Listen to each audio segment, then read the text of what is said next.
What's going on is Anton from antondaniels.com. I appreciate you guys for continuing to rock with me.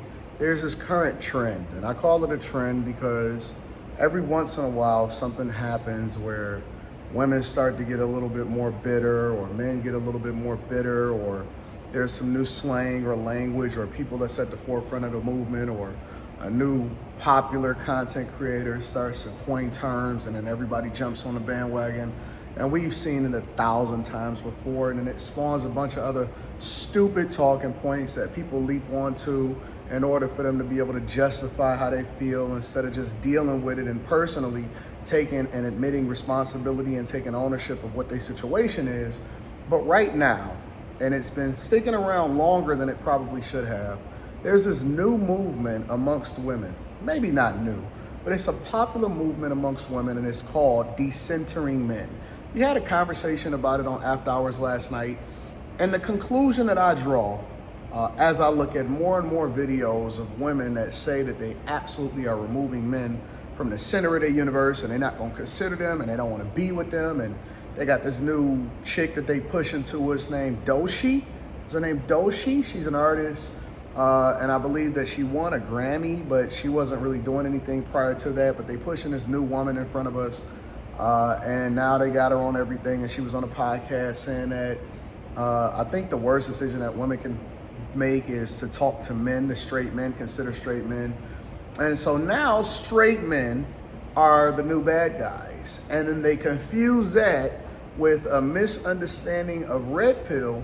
And so they think that red pill translates into men being angry at women, when in reality, all red pill is men realizing what the situation is. We realize that if you have a child out of wedlock, that the family court laws are set up against you, because it was put in at a time when women didn't have rights, women didn't have the ability to choose for themselves. They largely only depended on their husbands, and they could not work the jobs that they want to work, nor could they get educated to the extent that they educated today.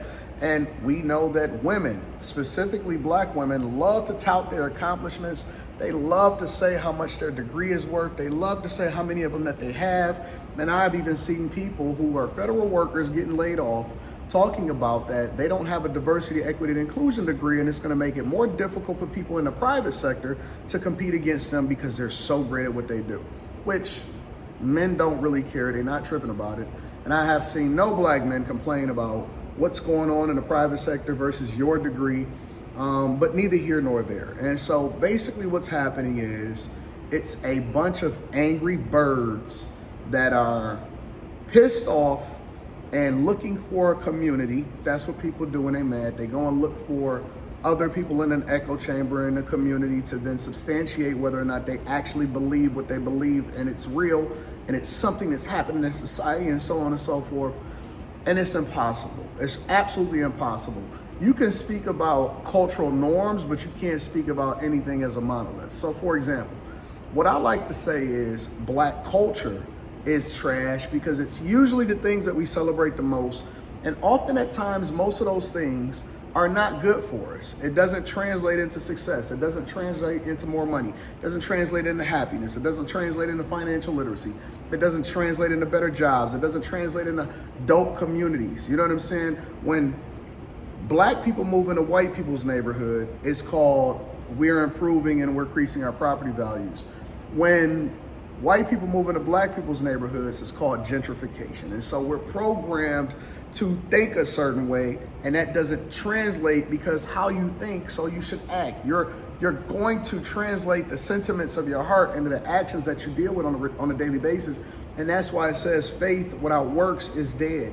What you believe often at times translate into what you do, but if you don't believe it enough to actually act on it, then it doesn't mean anything. But when we act on it, it's very impactful. Versus saying that all black people are trash, because all black people are not trash, and we are not a monolith. So if you embrace a specific culture, it's probably going to translate into what result you're getting in your life versus what you deal with as far as individuals and their decisions. You can't say all police officers is trash, because they not. You can say the culture of the blue wall and them protecting each other, not holding them accountable, needs to be dealt with and revamped, because that can't translate into good things and transparency, but you can't say all police officers is bad. And so what they're basically saying is all men are bad. And I don't like extremes in any capacity. I don't even like extremes in politics. I don't like it when somebody is extreme left, and I don't like it when people are extreme right. I don't like it when people are extreme when it comes to, who they hate versus who they love. Men that are absolutely, positively vile, and there's vile human beings on every planet and the face of the earth and every crevice and crack. Men that hate women are completely different from men that are red-pilled. And they're using that as an excuse to not deal with their trauma.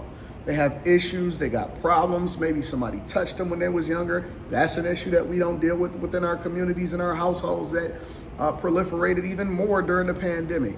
Maybe they got hurt by somebody that they chose because their fathers told them to not be in the streets, but they went anyway. And so they said, I want to do what I want to do and you should support me. And now they're trying to come back to their situation and they messed up their inheritance. Maybe they never had a father in their life because their mother need to be held accountable for the fact that she was a single baby mama. I see a video where a woman is praising Erykah Badu, and I'm gonna do a reaction video later on to it today, where a woman is praising Erykah Badu because Erykah Badu apparently went on the Breakfast Club and said you should have as many baby daddies as you want. And then they're gonna sit there and blame men because all of those men is probably gonna be on child support and it's not going to translate into the best situation for their children. And we already know that a married household where two parents are involved in a children's life and a man plays his masculine role and a woman is playing his feminine role translates into the best children, which is one of the reasons why the communities are so broken and broke. But we gonna blame men and we gonna get angry at something because we don't know how to deal with our feelings and we don't know how to regulate our emotions. So when you see this, right, and chances are you're only gonna see it online, you're not gonna see it in person. When you see this, recognize it for what it is. It is trauma within women that are trying to cope and deal with the bad decisions that they've made, which translated into their life circumstances. And now they're trying to band together to say, we're decentering men. The funny part about it all is men don't care. We don't care. Like, you're only hurting yourself. We're gonna be successful. We're gonna go over to a new woman that is probably better than you. If you're 50, we probably gonna go get 225s as a result of it. Nobody cares. Men adjust. When you see what's happening in this job market and everybody getting laid off from the federal workforce, or private businesses are downsizing and right sizing their businesses, you know what men do? They go and get another job. You know who are largely the ones that are impacted by what's happening in the markets and layoffs in every situation? Housing, pandemic, now women. And so they think that they are us. And let me just spell it out for the people in the back that truly don't understand what red pill is.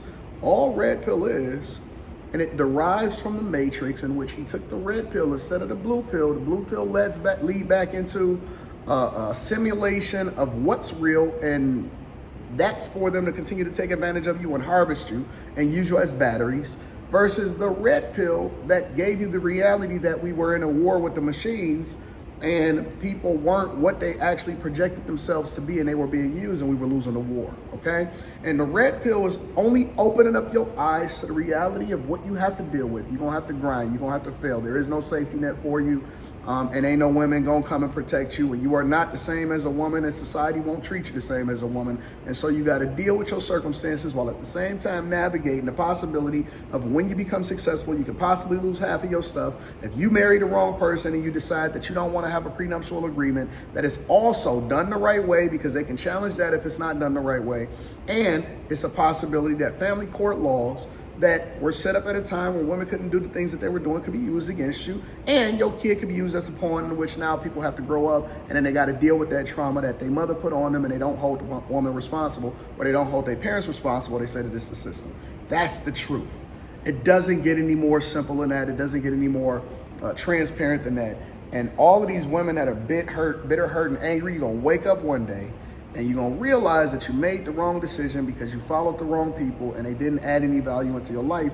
They just kept you hurt, and now they're gonna keep you broke. Let me know what y'all think inside of the comments. Make sure y'all tap into the Patreon, link is in the description. Also, Teach Henley, 40% off your first order, 20% off for life. We are about to tap into the Millionaire Morning Show, so I gotta go get ready for that. I love you, I appreciate you, I'm gonna holler at you later. Peace.